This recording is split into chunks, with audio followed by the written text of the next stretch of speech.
E aí galera, tudo bem com vocês? Vamos aí para mais um giro de notícias sobre o Cruzeiro, com questões importantes que têm movimentado o ambiente do nosso clube. Meu nome é Emerson Araújo, esse é o canal 6x1 e desde o início eu peço para você deixar o like no vídeo, se inscrever no canal caso ainda não seja inscrito, usar os comentários para deixar a sua opinião sobre cada um dos assuntos. E se você gosta das bets, né, de fazer aí as apostas esportivas, eu te convido a conhecer a Betfair, que inclusive tem o nosso patrão Ronaldo como garoto propaganda. A Betfair está oferecendo um bônus de boas-vindas de até R$200 nas apostas esportivas. O que você botar no primeiro depósito, a casa dobra para você. Então clica aí no link da descrição para fazer o seu cadastro, que é muito rápido e simples, já começar a fazer a sua fezinha. Lembrando que o Cruzeiro ainda não está jogando, mas as ligas europeias estão a todo vapor, né? Então você já tem diversas opções de apostas. Só lembra de sempre apostar com responsabilidade, é para se divertir. Matheus Davó já está em Belo Horizonte fazendo exames médicos para acertar com o Cruzeiro. Ele tem 23 anos, pertence ao Corinthians e disputou a última Série B pelo Bahia, onde fez 9 gols e deu 4 assistências em 36 jogos. Essa não é uma notícia do mês passado que está sendo requentada, tá? É porque o Cruzeiro realmente teve conversa sobre o Matheus Davó no ano passado, aí a coisa esfriou, houve ali até um encerramento nas negociações e elas foram retomadas. Como a informação é do Samuel Venâncio, a gente pode acreditar, né, que o Matheus from Grandma está realmente chegando ao Cruzeiro. Ô Emerson, mas o Matheus Davó não é ponta? Não, ele não é ponta, ele é atacante, centroavante mesmo, tá? Ele não é aquele pivôzão de ficar parado na área, é um atacante de muita movimentação e na carreira em alguns momentos, principalmente no Guarani, ele até jogou caindo mais pelas beiradas, mas ele é atacante, foi assim que ele jogou no Bahia, foi assim que ele jogou no Corinthians também, embora a passagem lá tenha sido muito curta, só 7 jogos e 2 gols, mas a Série B que ele fez no Bahia foi como um atacante central. E é interessante que dos 9 gols, ele marcou 4 gols de cabeça, né? Mesmo não sendo um jogador tão alto, tão forte fisicamente, olhando para os atacantes do Cruzeiro na última temporada, os centroavantes, Edu e Rafa Silva, cada um fez apenas 1 gol de cabeça na Série B. O Davó teve um desempenho melhor nesse fundamento. Como eu já tinha falado na outra vez que ele foi especulado, acho que é uma boa aposta. Se ele chegar ao Cruzeiro com a mentalidade certa, né, de trabalhar muito, de ganhar o espaço dele no time, eu acho que pode sim ser um cara a ajudar bastante o Cruzeiro, justamente porque quem fica nessa, mas no Corinthians ele não vingou. Ele quase não jogou, gente, tá? Foram pouquíssimos minutos lá no Clube Paulista e o mais recente recorte que a gente tem dele, do Bahia, foi uma temporada muito boa. Ele ajudou o Bahia de forma bem decisiva a subir. Então que seja bem-vindo Matheus Davó, aguardemos aí a confirmação do negócio que deve vir nos próximos dias, né? Mas acho que é sim uma boa aposta. E a chegada do Davó não impede a contratação de outro centroavante. Inclusive o Samuel Venâncio trouxe a informação que o Cruzeiro segue querendo o Gilberto, que está no Al-Wazl dos Emirados Árabes. Mas existem duas situações para ser resolvidas. O contrato dele na Arábia vai até 30 de junho e a pedida salarial dele é muito acima do que o Cruzeiro pode pagar. A grande maioria da torcida do Cruzeiro gosta muito desse nome, tá bem empolgada com a possibilidade de contratação do Gilberto, e eu, como sou chatíssimo, acho que eu sou a única pessoa que não consegue enxergar assim com grandes olhos essa chegada do Gilberto. Primeiramente é um cara que no meio do ano agora vai completar 34 anos, não é garoto. Você pega o histórico de carreira dele, Vasco, São Paulo e Internacional. 3 clubes de uma estatura parecida com a do Cruzeiro e ele foi mal nos 3. É fato que o desempenho dele nas Arábias está sendo bom, é fato que no Bahia ele foi um artilheiro por alguns anos também, né? Lá atrás no Santa Cruz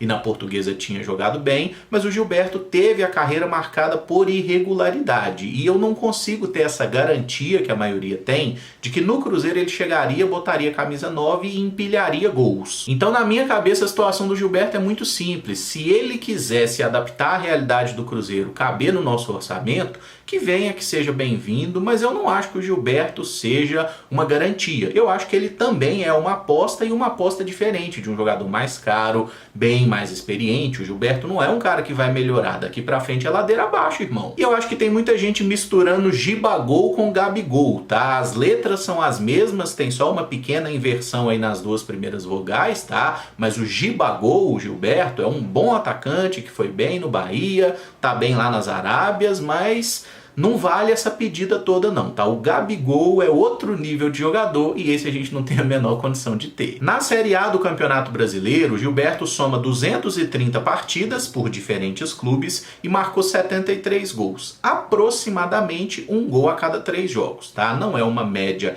espetacular, também não é uma média ruim, é um jogador bem consolidado. Se porventura o Cruzeiro chega a um acordo com ele para ele vir no meio do ano, em julho, por exemplo, eu acho que poderia ser até melhor, tá? Eu não teria muita pressa para contratar o Gilberto agora, porque além do Davó que está chegando, a gente tem 2 atacantes se destacando muito na Copa São Paulo, né? O Juan Índio e o Arielson, e eu acho que seria legal dar minuto para eles no Campeonato Mineiro também. E falando em saídas, o atacante Edu se despediu do Cruzeiro. Emocionado, ele agradeceu a torcida, a comissão técnica, disse que pretende voltar um dia. O camisa 9 foi emprestado ao Diba dos Emirados Árabes por 1 ano, com valor fixado para a compra. Foram 22 gols e 4 assistências pelo Cruzeiro em 48 partidas. Oficialmente ninguém fala sobre valores, né? Mas pelo que foi apurado aí por alguns setoristas lá, o pessoal do Super Esportes, o Cruzeiro recebe 500 mil reais pelo empréstimo dele por uma temporada e tem o valor fixado em 3 milhões e meio de reais, caso os árabes queiram comprar o passe dele durante esse período. O contrato do Edu com o Cruzeiro vai até dezembro de 2024, então existe a possibilidade, caso o Edu não seja comprado, né, dele voltar ao Cruzeiro no ano que vem. Mas eu torço para que isso não aconteça, tá? Eu gostaria muito que o Edu fizesse bastante sucesso lá nas Arábias, meta muito gol, seja comprado, ganhe muito dinheiro, né, faça um belo pé de meia aí, porque é um cara que já está aproximando da casa dos 30 anos, talvez essa oportunidade de ganhar um dinheiro grande, né, não aparecesse de novo para ele. E foi um jogador que veio pro Cruzeiro, nos ajudou, foi artilheiro nessa temporada tão importante, né? Tá marcado na história do Cruzeiro, tá? Se voltar um dia, as portas estão abertas, mas eu torço para que ele consiga, né? Principalmente pelo aspecto pessoal mesmo, resolver a vida dele, da família, o que ele tinha para fazer pelo Cruzeiro, ele já fez até mais do que precisava. E a saída de Rafa Silva também foi oficializada pelo Cruzeiro. Ele está na Coreia do Sul, onde passou por exames e vai assinar por 2 anos com o John Book Motors.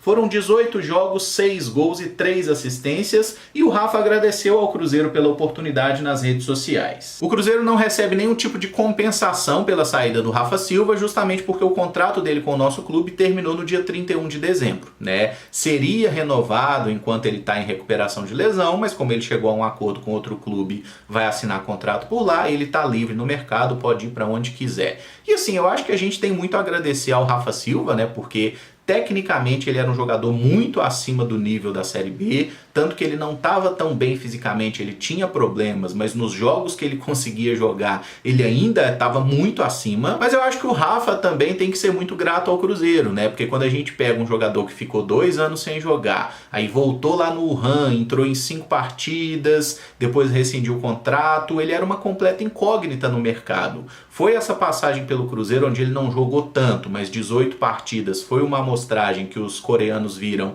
esse cara ainda dá um caldo, ainda tá jogando bem, e apareceu agora essa grande proposta para ele, e ele volta lá para a Ásia, e o salário que ele vai ganhar por lá, o Cruzeiro não pode e nem deve pagar para jogador nenhum, tá? Então acho que todo mundo saiu ganhando nessa história. Muito obrigado ao Rafa Silva, que seja muito feliz na sequência de carreira, e aqueles gols que ele fez contra a Ponte Preta e contra o CRB foram putaria, velho, aquilo ali tá na história para sempre. O Cruzeiro também oficializou a saída do lateral esquerdo Rafael Santos, vendido para o Orlando City dos Estados Unidos. Os valores não foram revelados, mas segundo Samuel Venâncio, o Cruzeiro manterá um percentual dos direitos do lateral. O Rafael tem 24 anos, ajudou muito o Cruzeiro naquele início de temporada, né? O primeiro semestre dele foi muito bom, inclusive deixando o Matheus Bidu no banco. Depois ele perdeu posição e assim, não vou entrar em detalhes aqui, mas ele deixou o Cruzeiro depois de ter um incidente de indisciplina e tudo mais, então ele não ia mais jogar no Cruzeiro, pelo menos enquanto técnico fosse o Pessolano. Então acho que o Cruzeiro achou uma boa solução, porque ele estava emprestado ao Coritiba até o final de 2023 e agora foi em definitivo ser jogador do Orlando City. O Cruzeiro recebe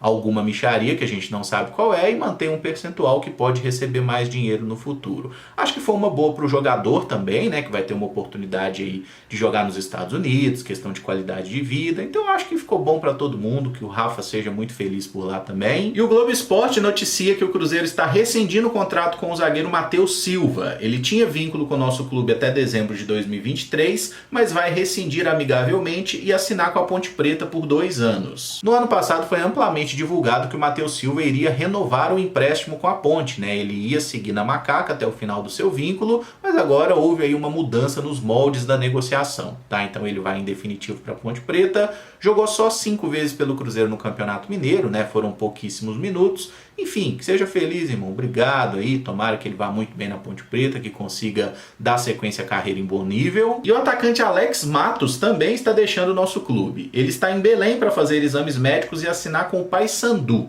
Em 2022, jogou 20 vezes pelo time sub-20, marcando 3 gols e dando 2 assistências. Ele foi relacionado para 3 jogos do time principal, mas não entrou em campo. E segundo o Liberal, que é um site que cobre os clubes lá do Pará, né, eles entrevistaram o Van Dijk, que é diretor de futebol do Paysandu, o mesmo Van Dijk que era jogador e fez muita raiva na gente na final da Copa dos Campeões em 2002, né? Não sei se quem fez mais raiva foi ele ou foi o Jefferson goleiro, mas ele citou que o Alex Matos vai emprestado por 2 anos até o final de 2024, o Cruzeiro paga parte do salário durante esse empréstimo, só que tem uma cláusula também de liberação. Caso o Cruzeiro receba uma proposta de um clube de uma divisão superior ou de fora do Brasil, o jogador sai de lá antes disso e o Cruzeiro pode negociá-lo.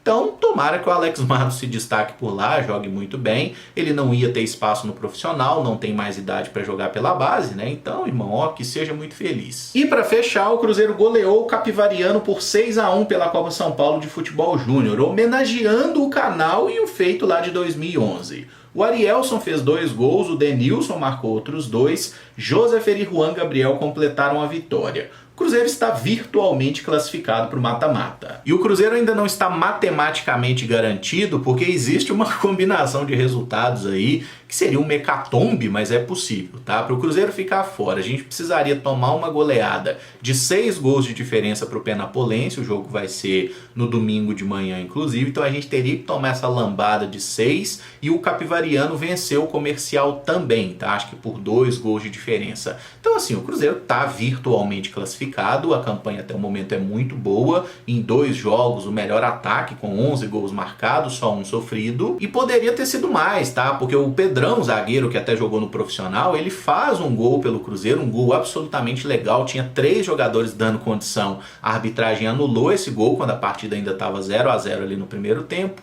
Pouco depois o Arielson foi lá e fez o primeiro gol. Cruzamento do Juan Gabriel, ele completa de primeira. Comecinho do segundo tempo, o mesmo Arielson, depois de uma jogada coletiva muito boa, começa no Japa, passa pelo Guimeiro, o Arielson domina, acerta um chutaço no ângulo. O terceiro também foi um gol muito bonito, de falta, inclusive, marcado pelo Juan Gabriel, né, que é um moleque de 16 anos, muito talentoso, está sendo titular, uma cobrança de falta na gaveta muito bem batida. Aí o adversário marca um gol de pênalti, que foi um grande azar do Jonathan, jogador do Cruzeiro, que foi cortar uma bola, acabou furando o chute, a bola pegou no braço dele, realmente foi pênalti. O Capivariano converteu bem a cobrança, mas o Otávio, goleiro do Cruzeiro, nessa partida ele foi chamado à ação, tá? Inclusive fez algumas defesas muito boas, uma no segundo tempo que ele defende a bola e ainda pega no travessão. Foi um jogo em que o Cruzeiro foi mais experimentado, né? Só lembrando, a gente deu 6-1 no Capivariano, que tinha goleado o Penapolense na estreia, tá? Esse time é bem mais forte que o Comercial, que foi o time da estreia. E a reta final do jogo foi do Denilson, né, que entrou no segundo tempo, assim como tinha acontecido na primeira rodada. O quarto gol foi uma boa jogada do Robert pela esquerda, o Denilson completa ali quase em cima da linha. Depois ele cava um pênalti, que na minha opinião não foi pênalti, foi bem cavado mesmo. O Joseph vai para a cobrança, não bate tão bem assim,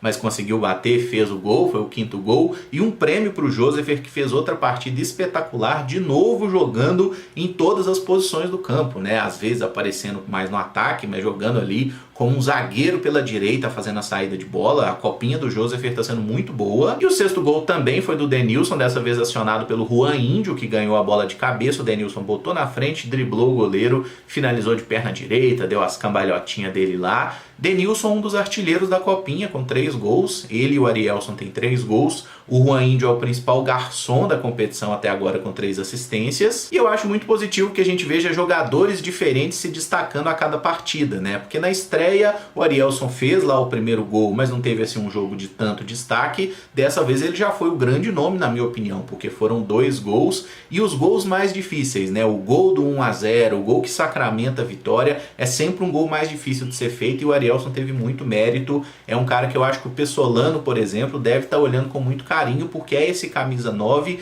que se movimenta no campo. Eu acho que é um estilo de jogador que o treinador gosta muito. O Denilson, que entra no segundo tempo para matar a partida, né, com muita velocidade, um drible curto ali, um jogador interessante, que eu acho que pode ser também uma alternativa para o time principal, seja jogando no ataque, seja jogando na ala esquerda. Denilson está no último ano de sub-20, já é um jogador um pouco mais velho, está emprestado, né, ele é do Guarani de Bagé, se eu não estou enganado, então é um cara assim que eu acredito que o Cruzeiro também está nessa última etapa de análise para ver se compra ou não. Mas eu sigo sem grande ilusão com relação a título, até porque o título da Copinha não é a coisa mais importante. O importante é exatamente a gente ver jogadores aparecendo com destaque, que é tudo que a gente mais precisa nesse momento, né? Cada jogador que o Cruzeiro forma é um jogador a menos que a gente precisa contratar, gente. Vamos lembrar dessa lógica também. E assim, Copa São Paulo, no final das contas, é muito mais uma maratona, é uma batalha física do que técnica, né? Quando você vai avançando na competição, chegando nos mata-matas,